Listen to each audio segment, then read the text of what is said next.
bem-vindos, bem-vindas e bem-vindos a mais um Carreira Substantivo Feminino. Esse programa que a gente tem aqui, que você pode acompanhar por áudio, por vídeo, como você quiser. Eu sou a Priscila Santana, eu sou fundadora da Pronto Comunicação e junto com a Mega Brasil a gente tem esse projeto que fala quinzenalmente com mulheres incríveis contando das suas trajetórias e temas que perpassam aí a nossa carreira, nosso dia a dia e que geram aí reflexões, discussões, então é sempre um papo muito bom. Bom, deixa eu fazer minha audiodescrição. Eu sou uma mulher branca, de cabelos pretos curtos, ficando um pouco grisalhos. Eu tô com uma blusa de manga comprida vermelha. Atrás de mim tem um fundo azul e eu tô com um brinco prateado em formato de gota.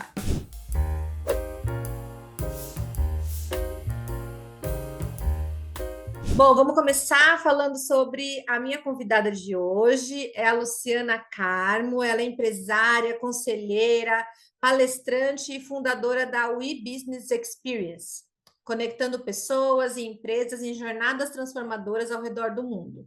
Ela é vice-presidente da Fundação Brasileira de Marketing, atua com propósito em fortalecer o empreendedorismo feminino e com mais de 40 países visitados e diversas empresas visitadas, ela traduz essas tendências globais em estratégias práticas para empresas brasileiras. E a sua missão é transformar o conhecimento em resultados, unindo visão global, inovação e conexões de alto impacto. Eu já amei e quero saber de tudo isso bastante. Luciana, seja bem-vinda ao nosso programa, é um prazer você estar aqui. E antes da gente começar, quero que você faça a sua audiodescrição para a gente já engatar no nosso papo aqui. Priscila, muito obrigada. Obrigada a todo o time que faz com que o Carreiras aconteça. É um prazer imenso estar com vocês.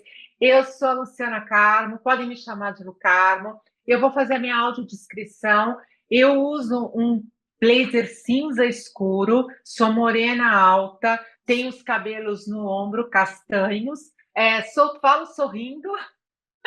Falo sorrindo, estou usando um brinco pequeno e fones da Apple branco dentro do meu ouvido. Muito bom. Lu, já quero começar perguntando sobre a sua carreira. Você sempre atuou como empreendedora? Conta um pouco como que foi a sua trajetória aí desde o começo até chegar hoje como vice-presidente da FBE. Eu sou uma capricorniana work lover. Eu falo que não é workaholic, mas work lover, porque o trabalho para minha família, o trabalho tem uma importância muito grande. Então, eu faço parte daquele time de pessoas que, mesmo se ganhar na Mega Sena no final do ano, sozinha ou compartilhado, eu vou trabalhar em janeiro e tudo bem. Eu vou viajar o mundo, mas eu vou continuar trabalhando, porque isso tem muito a ver com paixão. Eu tenho 52 anos, eu comecei a trabalhar bem jovem, eu comecei a trabalhar aos 15 anos, e eu venho de uma família que a base do ensino, a base do aprendizado, ela é muito fundamental. Então, hoje, quando nós falamos para as novas gerações, isso é muito mais comum. Mas você volta, eu com 52, você volta mais de 37 anos atrás, quando eu iniciei, não era tão comum naquela época. Eu sou filha de metalúrgico, de uma dona de casa, que aos 12 anos de idade eu já estudava inglês, eu já tinha diploma de datilografia. Então, a minha mãe e os meus pais sempre tiveram essa visão de que, através do conhecimento, você consegue conquistar o que você quiser. Então, eu fiz datilografia, eu fiz computação com 12 anos de idade, há mais de 40 anos atrás, quando computação era um território masculino e de adultos, mas a minha mãe sempre leu muito, então ela nos incentivou a estudar, porque ela dizia o seguinte: computação, a digitalização, a tecnologia vai transformar o mundo. E realmente ela tem razão, porque é o que nós temos vivido hoje. O inglês era uma coisa assim obrigatória para todas nós, e eu venho de uma família que foi semi-analfabeta. Mas, através da leitura, minha mãe entendia que, se nós tivéssemos inglês, nós poderíamos trabalhar e falar com qualquer pessoa do mundo, que essa seria uma língua universal. Então, toda a nossa criação foi baseada para que nós tivéssemos independência financeira, independência de trabalho. Então, assim, aos 7 anos de idade, eu já tinha em mente que aos 18 eu estaria me formando numa faculdade. Então, isso para mim era muito claro, de começar a pré-escola e aos 18 anos terminar a faculdade. Eu sou formada em administração, toda a minha carreira foi sempre dentro da área de negócios, e isso para a gente sempre foi muito claro, era diferente, né? Então, nós tínhamos o estudo, nós tínhamos o esporte e nós tínhamos o trabalho como três pilares essenciais dentro da família. Eu iniciei a minha carreira trabalhando em banco. Eu fui do mercado financeiro por mais de metade do meu tempo de trabalho. Fiz carreira no mercado financeiro, que é uma escola absurdamente incrível. E há 15 anos atrás, eu deixei de ser diretora de uma empresa para ser empresária. Eu comecei dentro da carreira empresária. Então, eu falo que a cada 10 anos realmente tem uma mudança na nossa vida. Quando eu olho para a minha história, aos 20, eu já era concursada de um banco e aos 20 eu pedi exoneração do meu cargo para ser trainee, porque eu queria ser gerente. Então as pessoas falavam: não, mas como você vai ser gerente de um banco, você vai ser trainee se você é concursada, você tem um emprego garantido para o resto da vida. Eu disse: mas eu só tenho 20 anos, eu tenho uma vida inteira pela frente para experimentar, para fazer tudo o que eu quiser. Então, aos 20 eu fiz essa primeira mudança. Depois, aos 30, eu saí da Grande São Paulo, do Grande ABC, e fui trabalhar na sede do banco, na Avenida Paulista, em São Paulo, capital, que é outro universo, que é um outro mercado. Aos 40, eu troquei o mercado financeiro por uma outra empresa do grupo, porque eu queria seguir carreira internacional, eu tinha um outro objetivo. E logo depois, 6 anos depois, eu decidi sair do corporativo e abrir a minha própria empresa. Então, foi assim, eu falo que a cada 10 anos, mudanças e inquietação, elas acontecem. Acho que a gente chega num lugar que eu aprendi isso com uma conselheira minha, que é muito legal, com a Bel, que naquele momento não nasce mais nada. E se não nasce mais nada, nós temos que buscar outros terrenos, nós temos que plantar outras sementes, e mesmo que tenha que recomeçar tudo de novo, arregar suas mangas e não tenho medo disso. Que legal. E olha que interessante, né, você falar muito sobre a sua família, né? O quanto que o estudo era incentivado, né? Esses pilares que você falou, né? Que eram incentivados na sua família. E me reconheci em algumas falas, porque meu pai também era funcionário público, minha mãe dona de casa, e meu pai sempre falava para mim que eu tinha que estudar, a gente tinha que estudar para ter independência, né? Era isso que ele focava muito. Eu brinco que ele focava na independência e ele acertou no feminismo, porque ele criou as filhas, né? Sou eu, uma irmã e um irmão. Ele criou as filhas para ser o que quiser. Então eu achava que eu podia ser realmente o que eu queria, sabe? Então a primeira semente do feminismo veio do meu pai, olha só. Eu acho muito legal isso que você está pontuando, porque a minha família, nós fomos criadas para o divórcio e não para o casamento. As pessoas acham estranho, mas eu falo porque nós éramos criados assim: se você tem estudo, se você tem conhecimento, você é alguém na vida. Se você é alguém na vida, você tem os cargos melhores, você vai ganhar dinheiro. E se você vai ganhar dinheiro, você vai ser independente. Então, você está pronta que se o seu casamento não der certo, você não depende de manter um casamento infeliz por causa disso. Então, a nossa criação de base era sempre olhando para a carreira e não olhando para o casamento, que era algo que acontecia muito naquela época, porque as minhas amigas faziam enxoval.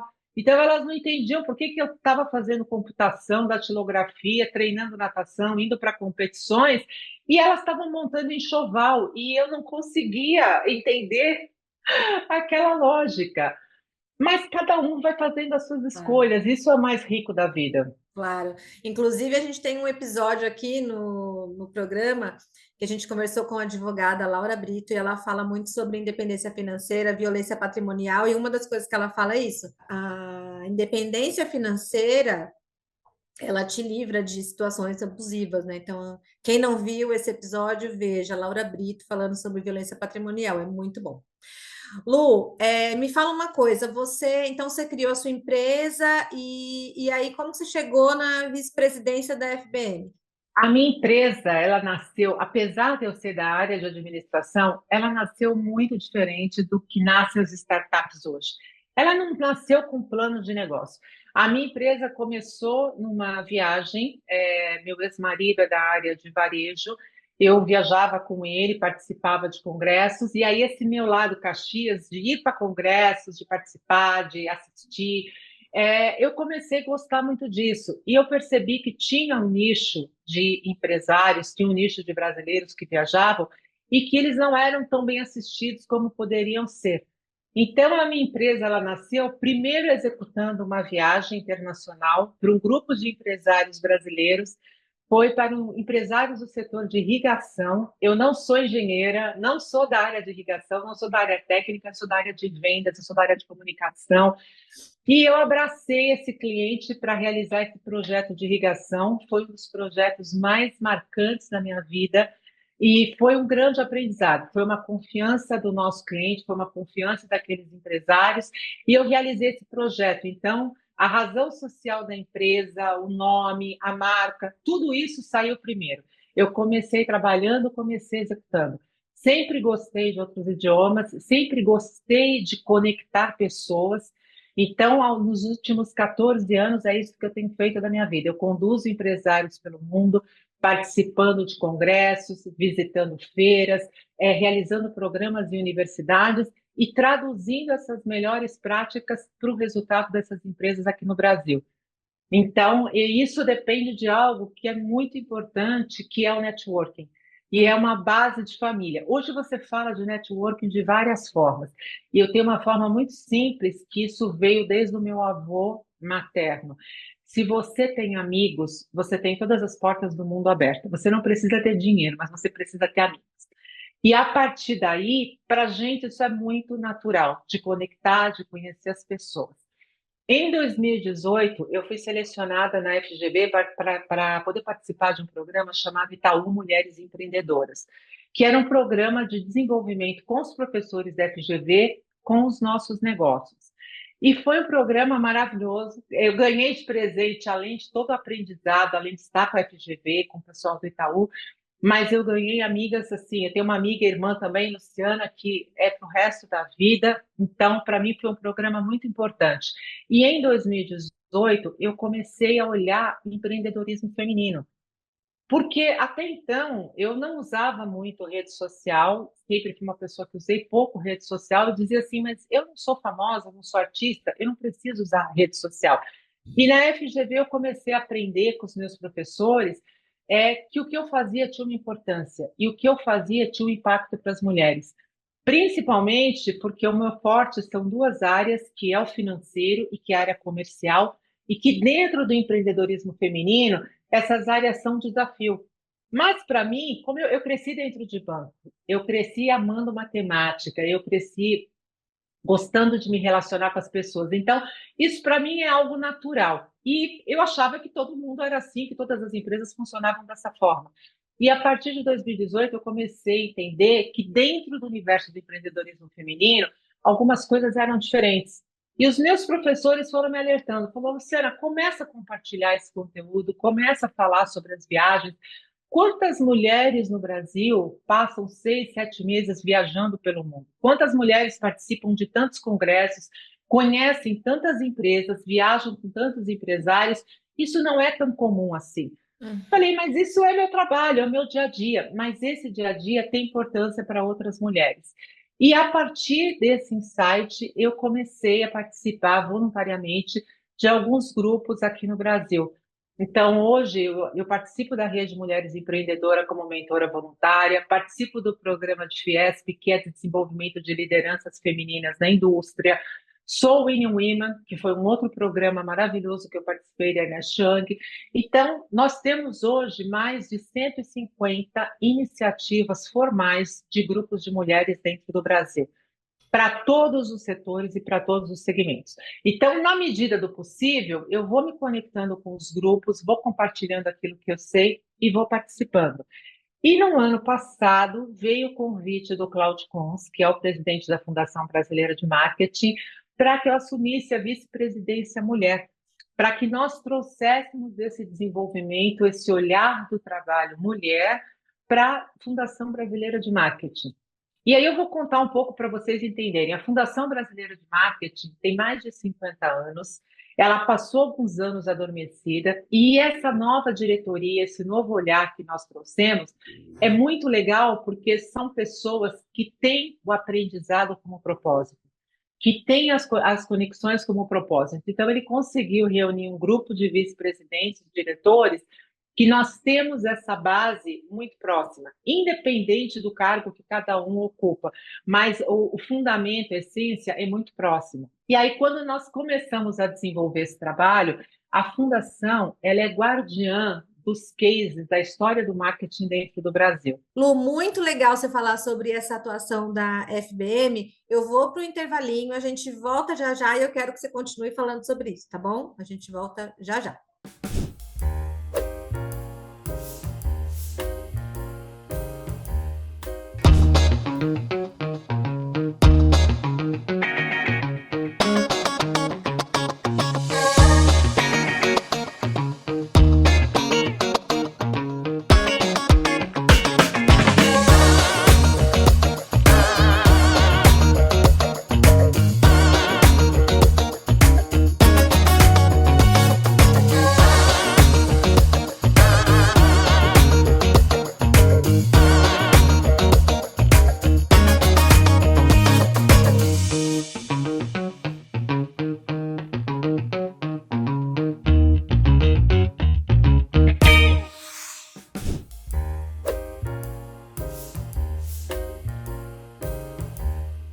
Estamos de volta hoje aqui com o papo com a Lu Carmo. Lu, no bloco anterior você estava falando sobre a FBM, queria que você explicasse um pouquinho sobre a atuação da FBM e já fizesse o link com o prêmio Women's Legacy.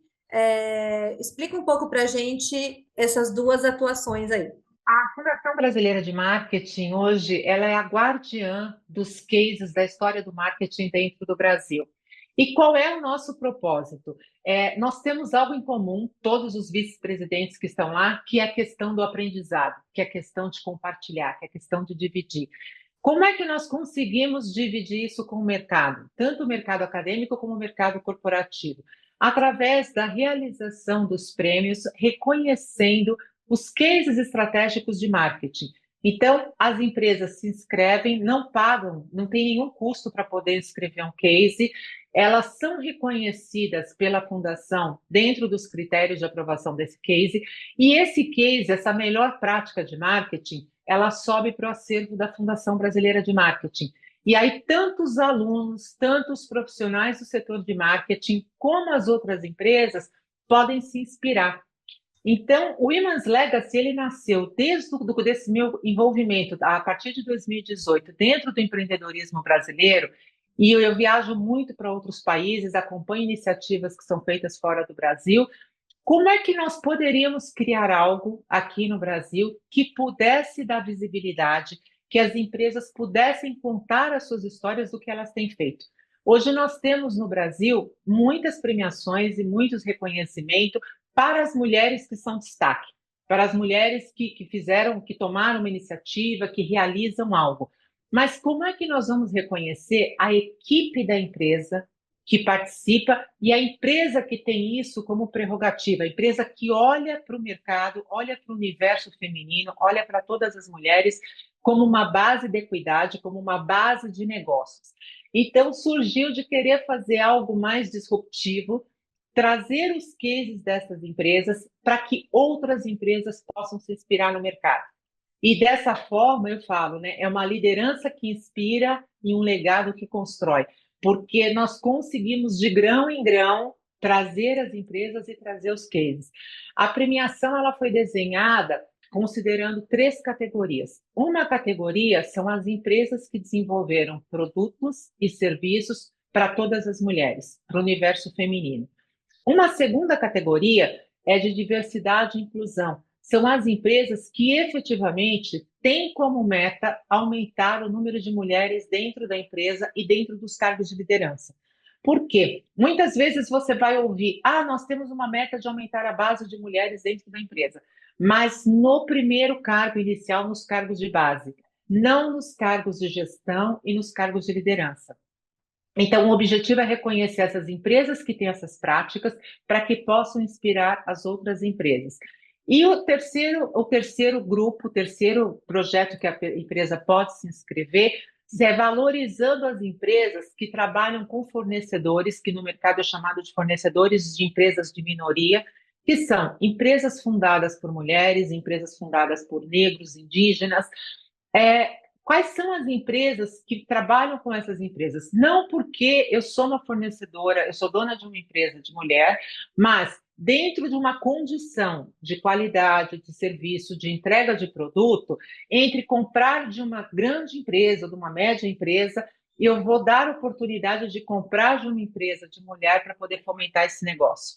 Então, nós queremos dar luz também às empresas que têm essa iniciativa para que inspire outras empresas a fazer isso. Nós vivemos agora um momento de uma nova era da economia criativa, da economia feminina, e quando você faz com que esse círculo virtuoso gire, você traz mais negócios e você gera mais resultado para as empresas. Muito bom. Acho a iniciativa incrível, acho que precisa ter cada vez mais. A gente é muito entusiasta das questões da diversidade, porque é isso, a gente precisa ter essa valorização, a equidade de gêneros. Tem que existir uma preocupação real com a questão de gênero no país, né?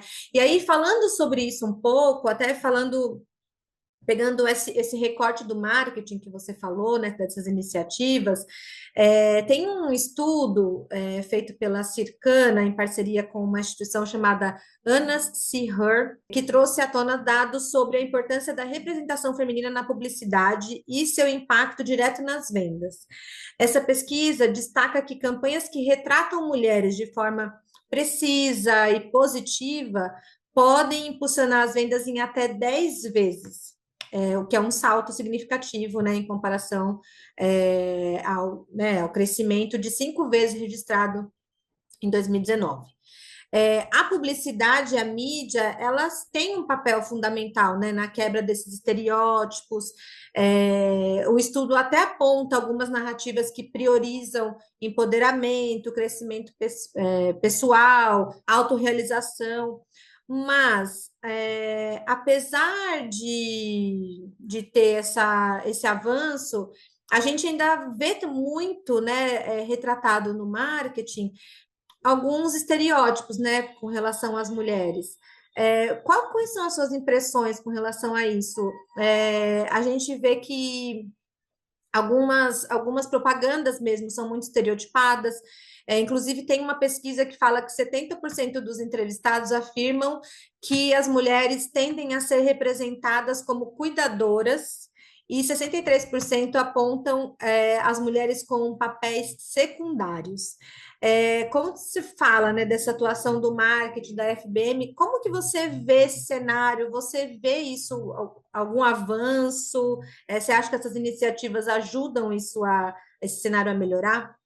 Todas as fontes de pesquisa e dessas iniciativas, elas são de grande valia para que nós possamos transformar a realidade do setor. E essa pesquisa, ela reflete, infelizmente, uma realidade do que acontece, principalmente quando você olha para o mercado publicitário, você olha para o mercado de marketing. E aí nós temos mais um agravante. Hoje nós temos inteligência artificial. Então, antes eu criava uma campanha ou criava um projeto com várias pessoas discutindo numa mesa e durante tantos dias, X tempo. Hoje, com o auxílio da inteligência artificial, você consegue produzir um vídeo em menos tempo do que nós estamos gravando um podcast. Então, você consegue produzir um vídeo, você consegue trazer bancos de imagem de pessoas, você consegue ter uma produtividade muito maior. Mas eu sempre digo, a inteligência artificial, ela existe e já há muito tempo, e hoje ela é mais acessível e ela faz parte do nosso dia a dia. Mas ainda são as pessoas que falam com as pessoas e ainda são as pessoas que resolvem problema. Qual é o cuidado que eu falo sempre para as empresas que precisam ter? Como esse banco de... A inteligência artificial, ela vai executar aquilo que nós pedimos. Ela vai trabalhar com informações que nós imputamos. Como está esse banco de dados da sua empresa? Porque se você tem uma série de vieses cognitivos, se você tem uma série... Não, a mulher que representa a minha empresa é esse estereótipo de mulher. tudo que você fizer daqui para frente, o problema não é da tecnologia, mas o problema é do viés, o problema é do banco de dados das informações que as empresas têm. Então, eu brinco assim, eu sou uma mulher fora do padrão, eu tenho 1,82 m, eu sou uma mulher alta para o padrão brasileiro, sou uma mulher grandona, sou uma mulher falante. Então, eu não sou uma mulher que me encaixa dentro do que as empresas olham como um padrão médio. Ah, o padrão da brasileira é ter 1,70 m, o padrão da brasileira é ser assim, assado. Então, eu falo, eu até escrevi um artigo sobre isso, que eu falei, eu sou uma mulher fora dos padrões. E está tudo ótimo. Eu calço 41. A indústria calçadista ainda não entende que não é só a Lucarmo que adora comprar sapatos, mas que existe um público de jovens hoje que calçam 40, 41 e que está tudo bem.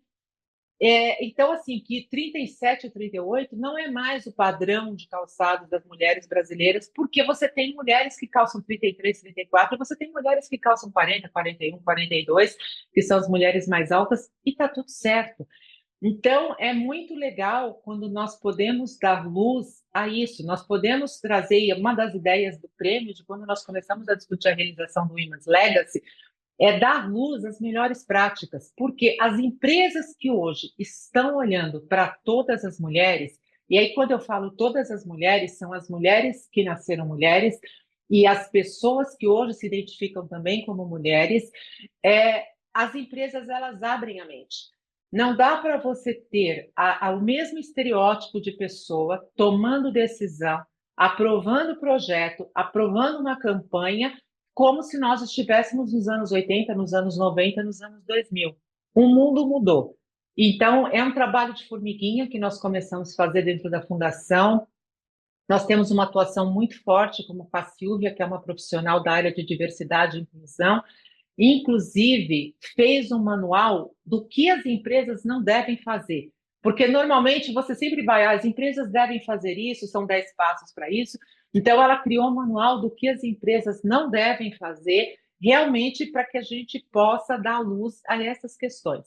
E vivendo no mundo de internet, de mídias sociais, de redes sociais, eu digo para você o seguinte, quanto mais autêntico for a campanha, quanto mais próximo for da nossa realidade, é o que vai tocar o coração das mulheres. E eu falo tocar o coração das mulheres porque o poder de decisão de compra ainda é feminino, é das mulheres. E muitas vezes a empresa esquece desse detalhe.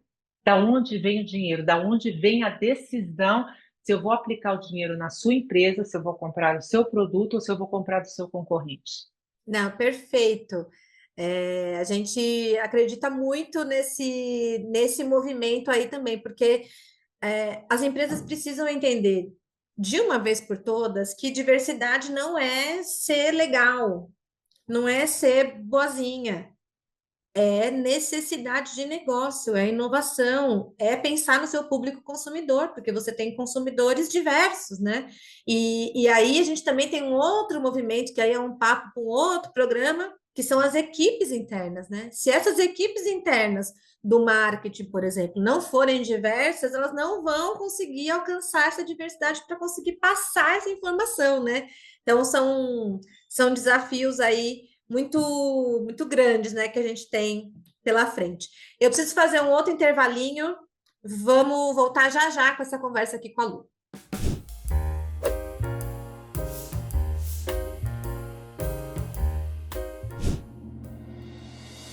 O planeta está mudando. O clima está mudando. E este é um fenômeno que atinge todos os continentes. 2025 será conhecido como o ano em que o mundo atingiu o limite pré-colapso ao ver sua temperatura ultrapassar 1,5 grau acima da média pré-industrial. Os cientistas consideram esta marca um ponto de inflexão fundamental para o planeta, além do qual as chances de calor extremo, inundações, secas, incêndios florestais e escassez de alimentos e água se tornarão ainda mais desfavoráveis para a vida como a conhecemos. 2025 também será conhecido como o ano em que o Brasil sediou a 30ª edição da Conferência das Nações Unidas sobre as Mudanças Climáticas, a COP30. Esta será a chance de governos e sociedade buscarem ações e respostas para reverter os catastróficos efeitos que a mudança no clima trará sobre a vida na Terra. Mas quais as propostas? Quais os desafios? Quais as ações serão colocadas sobre a mesa? A Mega Brasil vai atrás dessas respostas e você estará ao nosso lado nessa jornada. Aguarde!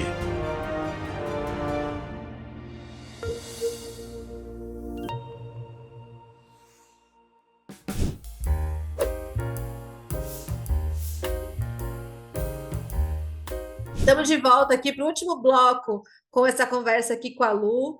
Lu, como a gente falou, né, quando eu te apresentei, você traduz, né, com a sua empresa, você traduz tendências globais em estratégias práticas para essas empresas brasileiras. Falamos um pouco também agora nesse segundo bloco, né, sobre essa questão do marketing.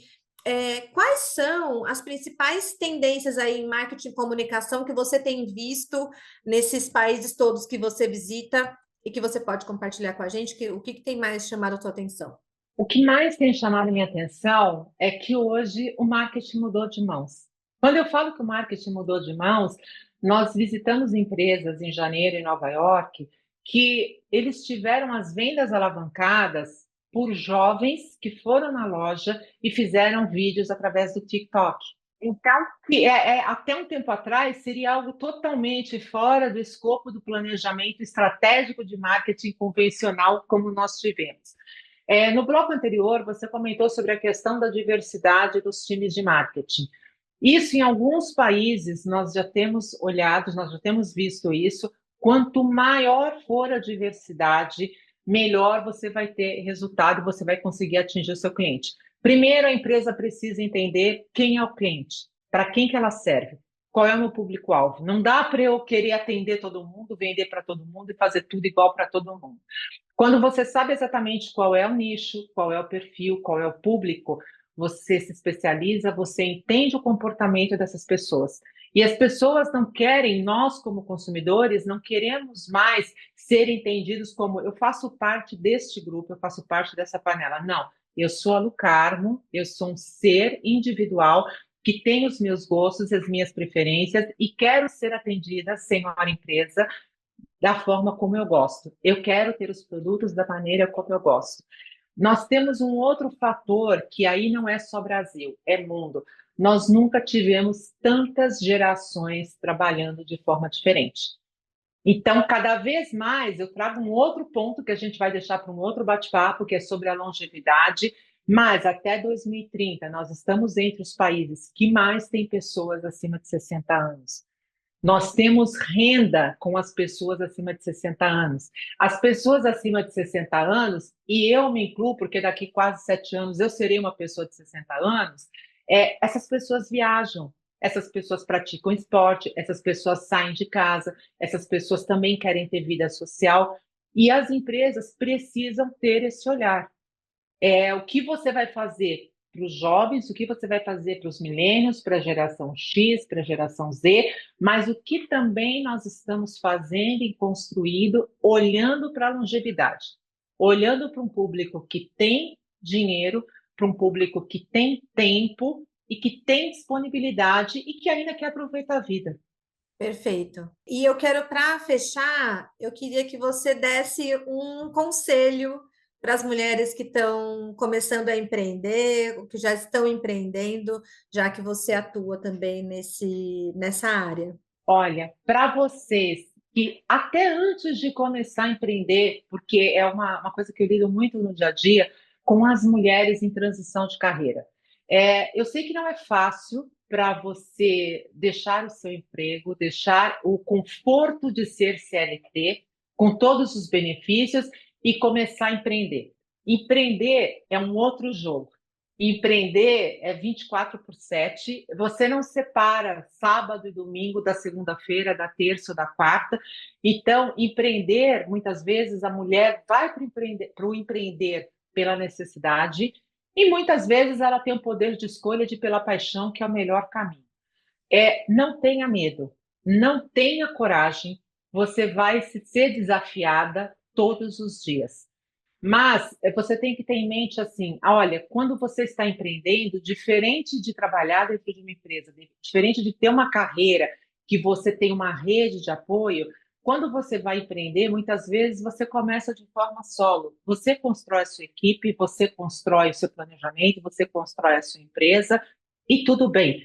O que é muito legal é que hoje nós temos mais de 150 iniciativas para as mulheres, mulheres no agro, mulheres no e-commerce, mulheres no varejo, mulheres no têxtil, mulheres na indústria. Então, em quase todos os segmentos hoje, nós temos grupos de mulheres. Nas cidades, nós temos grupos de mulheres, nós temos Sebrae, nós temos entidades muito sérias hoje aonde vocês conseguem ter informações. Então, a informação, ela é a base. Ela é a base para você tomar decisões, ela é a base para você cuidar do financeiro. Não tem projeto que prospere se não cuidar da questão financeira. Então, quanto você vai investir, a questão de custo ali no dia a dia, como você vai vender, como é que você vai encantar esse cliente e fazer com que esse cliente volte. Então, empreender passa por isso. Passa por você estar conectada com essa rede de apoio, passa por você estudar. Nós não temos faculdade de empreendedorismo, temos faculdade de administração. Nós somos preparadas para administrar uma empresa, mas nós não temos uma faculdade de empreendedorismo. Agora nós temos, com a Escola Brasileira de Empreendedorismo, também uma escola destinada a formar as mulheres como empreendedora. E se conectem, não tenham medo, não tenham vergonha e tenham coragem. Se conectem. Se vocês não sabem, procure uma pessoa no LinkedIn, no Instagram, manda mensagem que com certeza alguém conhece alguém que você precisa e alguém conhece alguém que tem a resposta para te ajudar.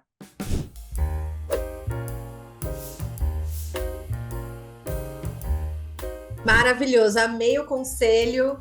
E amei que você esteve aqui com a gente hoje. Foi muito gostoso esse papo. Acho que rende um outro aí para a gente falar sobre outras tantas coisas.